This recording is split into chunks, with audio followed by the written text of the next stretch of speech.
Hello and welcome to a slightly different video. In this one it's going to be a little bit more like the introduction I might give during a normal lesson. Okay, what I'd like to talk you through is the updated and slightly changed Mega Tracker. Now I've made these changes because things are very different at the moment, and I'm aware that you cannot do some of the tasks you might normally have been able to do. You certainly don't have access to the same equipment you would usually have, and there are going to be lots of things which are perhaps a little bit more complicated because you can't ask me or someone else in the same way.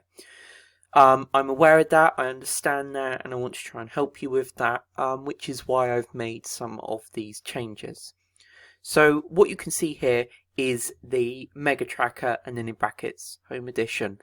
The way that I've done this is I have backed up everything on the normal Mega Tracker, so that is safe. It's not here, it is safe. And I have just reduced what you can see on this one. So I haven't needed to send you a new link. If you had access to it back in school, you still have access. If you've somehow lost the link or deleted it, that's not very helpful, but you'll just have to request it and I'll send it over to you. But you should be able to access this, no problem. So when you open it, this is the view that you'll see. If I scroll down, you can see all my different classes. Okay, so these are my year 9s and then my year 10s. I have blanked out the names just because this is a video and I don't really feel comfortable sharing that data online, so I've blanked out your names just to protect your identities. When you go to view this, they will of course be visible. A word of warning: if your name is Joe, there might be Joes in my other classes or my other year group, so please just double check it is you, okay, before you start using this and filling things in. What I'm going to do is run you through everything just in case you've forgotten any of it or you need reminding. I'm then going to repeat that but with a magnifier, so if you are struggling to see any of the information on the screen, you will be able to see that again much clearer.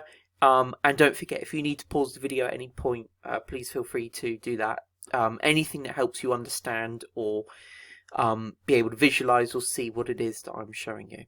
Okay, so I'm going to start from the beginning and explain how to use this document. So here's your class. Okay, we have your target and we have your aspiration grade. So remember, your target is set by the school. Your aspiration grade is something you request through me, so that would be someone who wishes to go beyond their target. So you can see one student here is targeted a 4, has indicated that they would like to try and achieve a grade 5. Go them, I think that's great. This is optional, but you can see it is quite popular, so if you haven't yet done that and you'd like to, you can. I will show you how to comment that on here in a moment. Then we would have your names in these blue boxes, which obviously I've blanked out.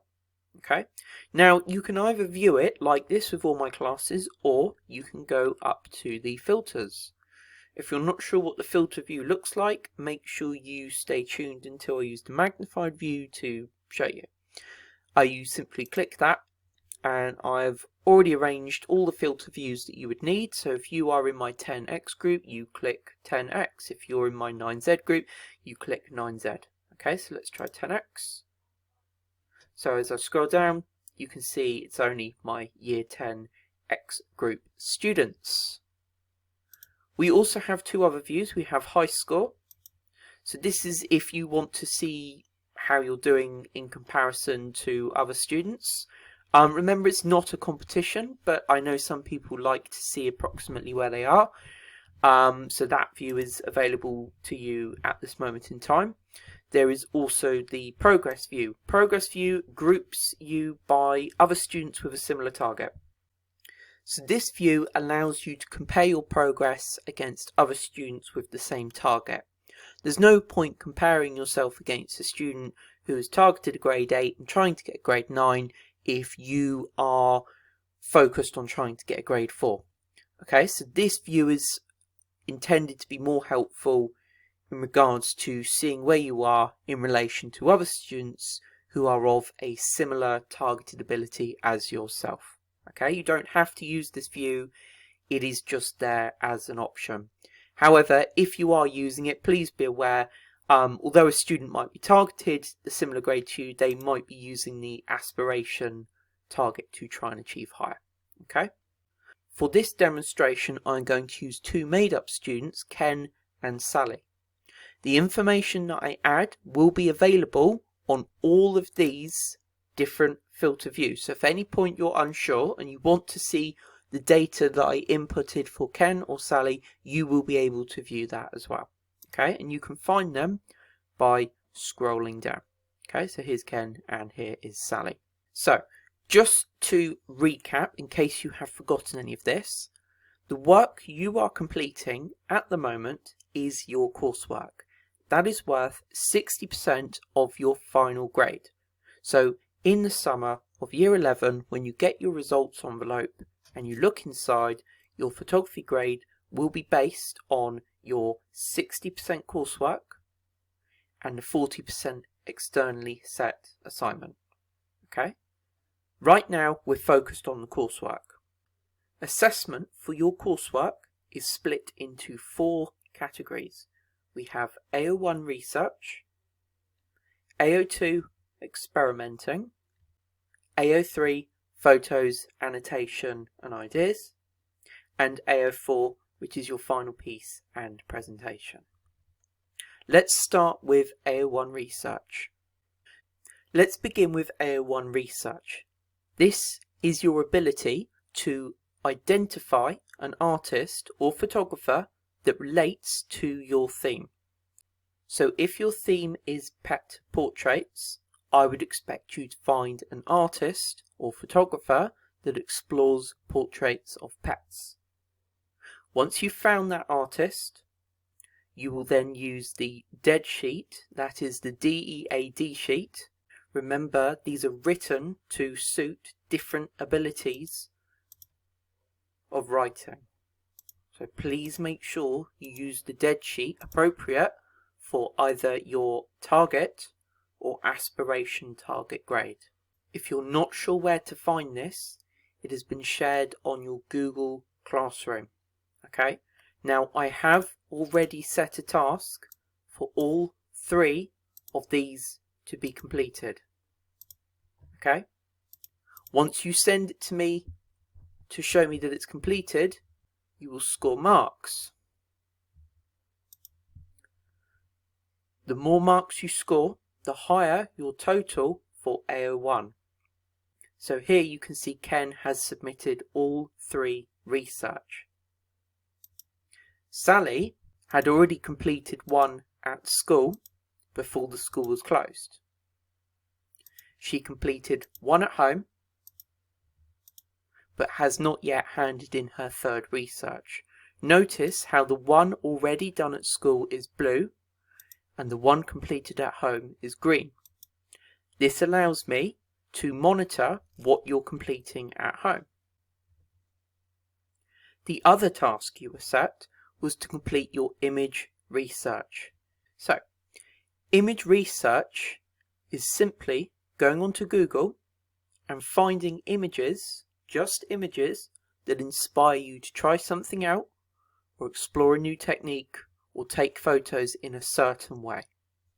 So I'm going to type in aesthetic food just to see what comes up. So if I was doing a project about food and I wanted to explore different ways of laying out my food and I wanted to take photos that made my food look creative or imaginative, I might choose images such as this. The images need to be very specific to something you are going to try making. So unless you're going to make something like that, please don't put that on your image research. There is no point. But if you are going to make a cake, then do include that image. Because all 5 of these tasks should be complete because they were set on Google Classroom, they are coloured green. If you have not yet completed this or handed the work in, then you will have the colour red. The number of marks you get depends on the quality of the written work you produce or which dead sheet you use, and the relevance of the images.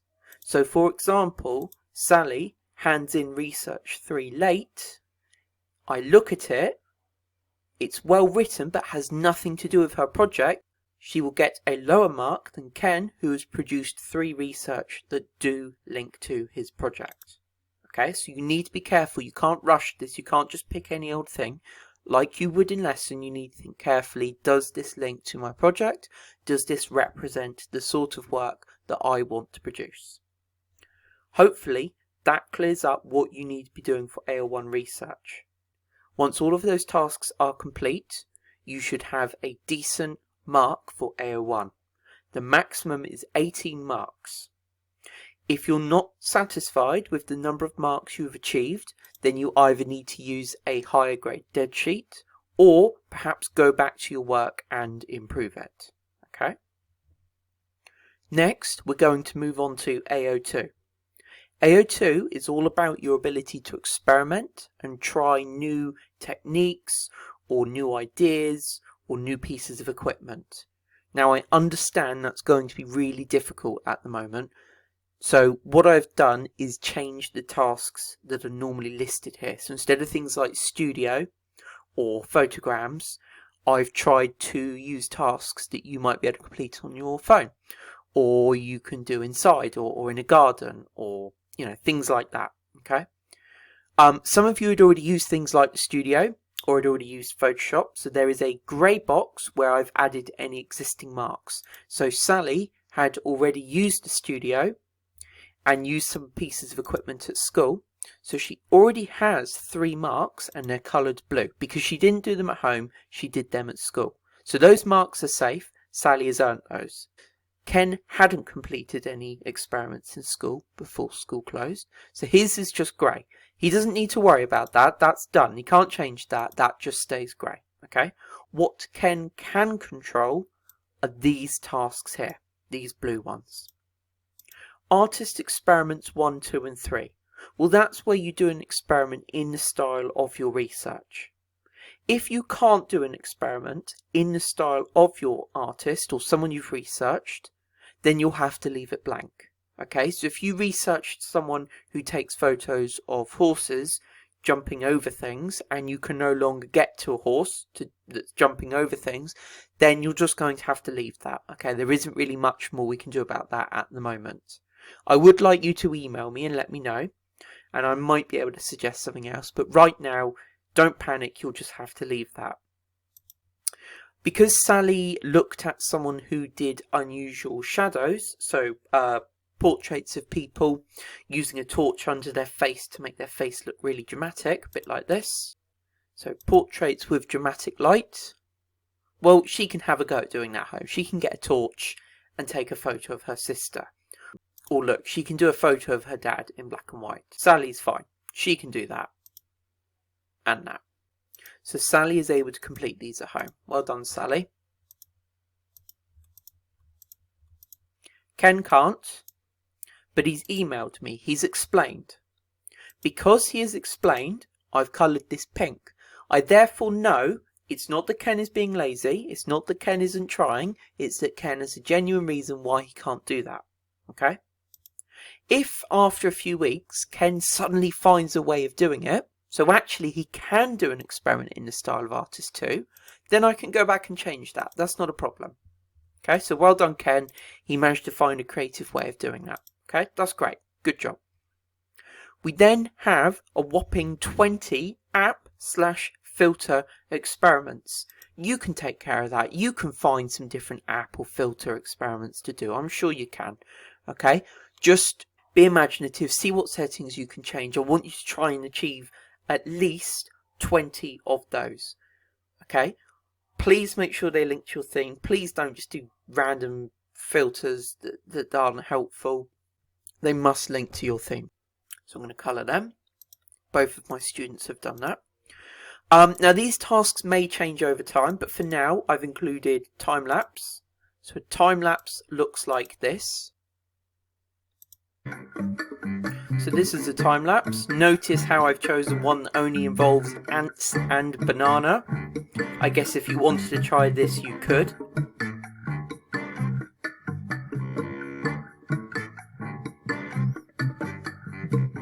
Oh, if you don't like ants, probably look away. Okay, so that's a time lapse. So that is a video showing a long amount of time or a large amount of time that has lapsed or passed, sped down or condensed into a very short period of time, or in this case, a short video. Most phones can do that. Alternatively, you might be able to do it on a camera and then edit it on your computer. It really depends what equipment you have at home, but generally you can either download an app or find a way to do that on your phone. I would recommend doing it on your phone. It'll be much easier and it will process and save that for you. I'm not expecting you to send me the entire time lapse, otherwise my email account will probably just explode, but you could perhaps email me a description or a screenshot of that. That'd be quite helpful. Next I've included slow motion. That's pretty obvious. Again, hopefully you can use that on your phone. Then I've included stop motion. If you go onto my photography channel, like and subscribe by the way, you'll see under playlists, I've started one called Photography Ideas for You. It's a really good video here. I do like this video. Rob here with 52 things, and we have a really fun thing for you to try today. He explains things really clearly, and he doesn't assume that you have all the equipment you could ever need. He shows you lots of really clever ways of doing things and explains lots of creative or imaginative ways of getting around problems. So if you're worried you don't have the equipment to do this, please do watch it. You might surprise yourself. These are really good fun, and you might find you actually really enjoy doing this, and you might choose to do it next year. If you're in year 10, you will remember doing this in year 9.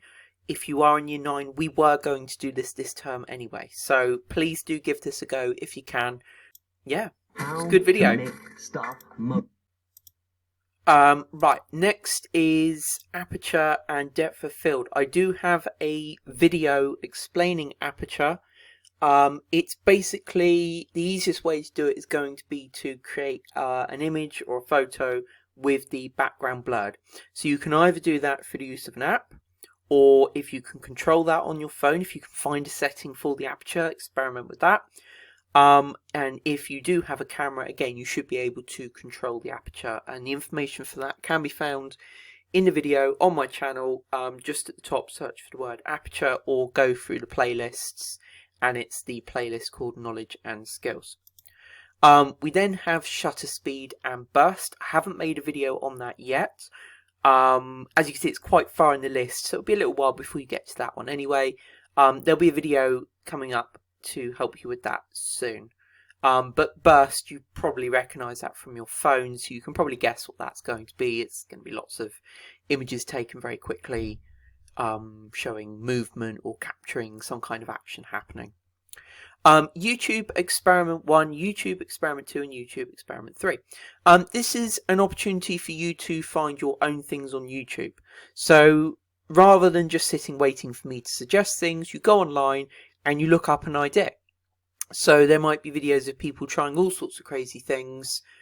So this is an opportunity for you to find your own experiment or idea on YouTube based on the things that you do have available to you at home. Okay, so this isn't me telling you what to do. This is an opportunity for you to find your own thing. And by the way, if there are any of these that you can't do, so you can't do time lapse, you've tried and you've looked on mum's phone and she can't do it and little brother Johnny can't do it, that's fine.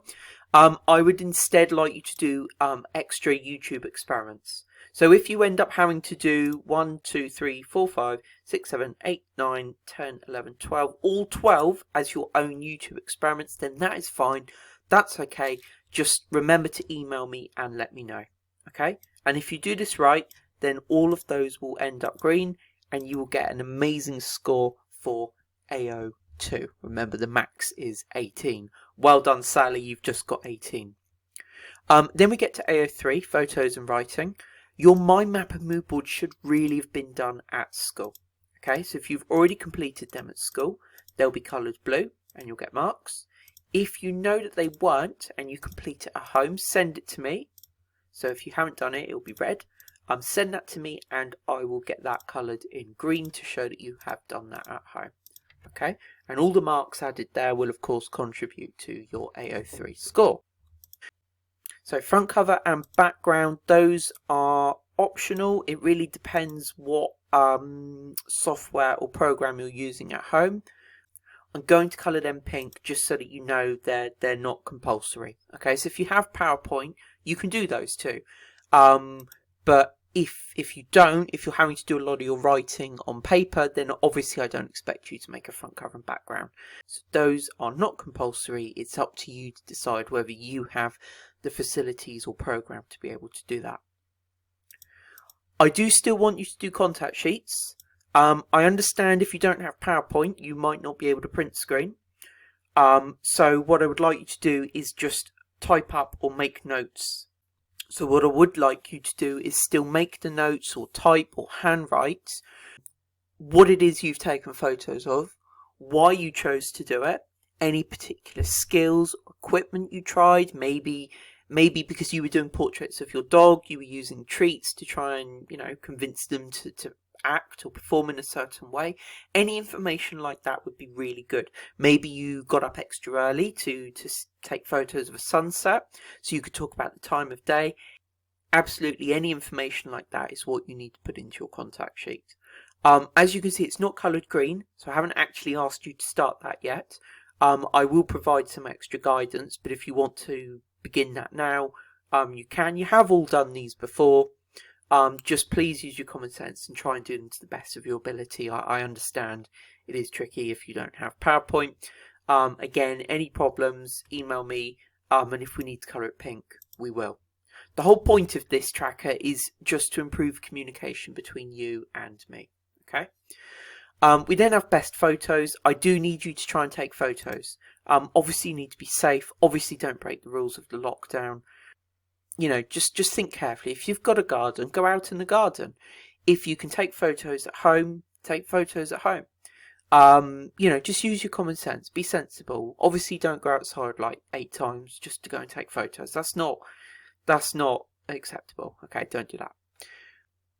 We then have statement of intent. I will be providing information about that later on when that is set as a task. And then of course there's your total for AO3. Okay, and then we have AO4 final piece. For now, I'm not going to ask you to make a final piece, but I would like you to get involved with the virtual gallery.